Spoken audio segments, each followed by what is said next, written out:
Hi friends, ഇന്ന് നമ്മൾ തയ്യാറാക്കുന്നത് ചായക്കട സ്പെഷ്യൽ ഉണ്ടംപൊരിയാണ്. അപ്പോൾ ഈ ഉണ്ടംപൊരി ഉണ്ടാക്കുന്നതിന് വേണ്ടിയിട്ട് ഞാൻ ഇവിടെ 1 കപ്പ് ഗോതമ്പ് പൊടിയാണ് എടുത്തിരിക്കുന്നത്. അതൊരു ബൗളിലേക്ക് ഇട്ട് കൊടുത്തിട്ടുണ്ട്. നിങ്ങൾക്ക് ഇതിന് പകരമായിട്ട് മൈദ വേണമെങ്കിൽ അത് യൂസ് ചെയ്യാവുന്നതാണ്.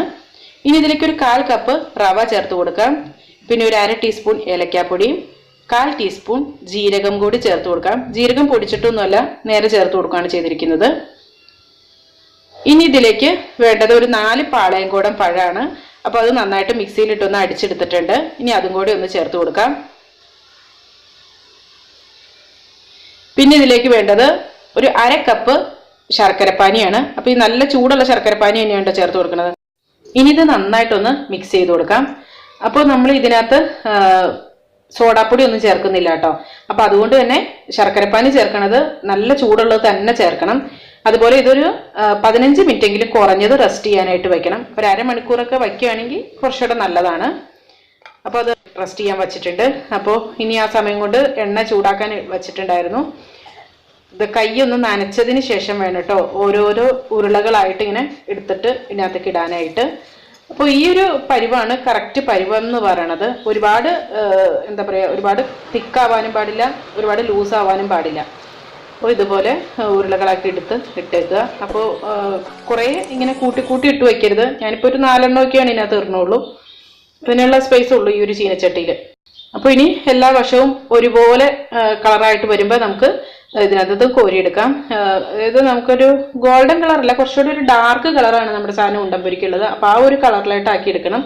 ഇതിനെന്ന് വെച്ചാൽ പുറം നല്ല ക്രിസ്പി ആയിരിക്കും, അകത്ത് നല്ല സോഫ്റ്റും ആയിരിക്കും കേട്ടോ. മീഡിയം ലോ ഫ്ലെയിമിൽ ഇട്ട് വേണം കുക്ക് ചെയ്തെടുക്കാനായിട്ട്.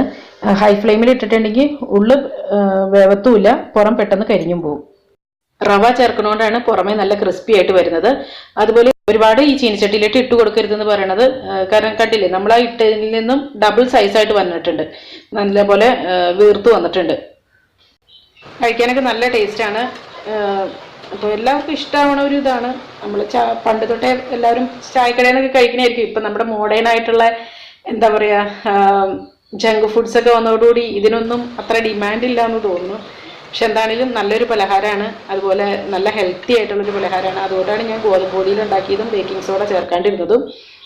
അപ്പോൾ ഇതെല്ലാവരും ഒന്ന് ട്രൈ ചെയ്ത് നോക്കുക കേട്ടോ. നല്ല എളുപ്പമല്ലേ ഉണ്ടാക്കിയെടുക്കാനായിട്ട്. ഒരു 15 മിനിറ്റ് മതി റെസ്റ്റ് ചെയ്യാൻ വയ്ക്കാനായിട്ട്. അപ്പോൾ പെട്ടെന്ന് തന്നെ ഉണ്ടാക്കിയെടുക്കാൻ പറ്റുന്ന ഒരു നല്ലൊരു പലഹാരമാണ്. കുട്ടികളൊക്കെ സ്കൂൾ വിട്ട് വന്നതിന് തൊട്ട് മുമ്പിട്ട് തന്നെ നമുക്ക് ഉണ്ടാക്കിയെടുക്കാവുന്നേ ഉള്ളൂ. ഇവിടെ നല്ല മഴയായിരുന്നു കേട്ടോ. അപ്പോൾ കട്ടച്ചായയുടെ കൂട്ടത്തിലാണ് കഴിക്കുന്നത്. നല്ല ടേസ്റ്റാണ്. അങ്ങനെ ഒരു നല്ലൊരു കോമ്പിനേഷനാണ് കേട്ടോ കട്ടച്ചായയും ഉണ്ടംപൊരിയും. അപ്പോൾ ഇതെല്ലാവരും ഒന്ന് ട്രൈ ചെയ്ത് നോക്കുക. എന്നിട്ട് ഫീഡ്ബാക്സ് ഒക്കെ അറിയിക്കണം. വീഡിയോ ഇഷ്ടമായിട്ടുണ്ടെങ്കിൽ ലൈക്ക് ചെയ്യുക, ഇഷ്ടമായില്ലെങ്കിൽ ഡിസ്ലൈക്ക് ചെയ്യുക. അപ്പോൾ നല്ലൊരു റെസിപ്പിയുമായി വീണ്ടും കാണാം. എല്ലാവർക്കും നല്ലൊരു ദിവസം ആശംസിക്കുന്നു. Thank you for watching Aisha's creations.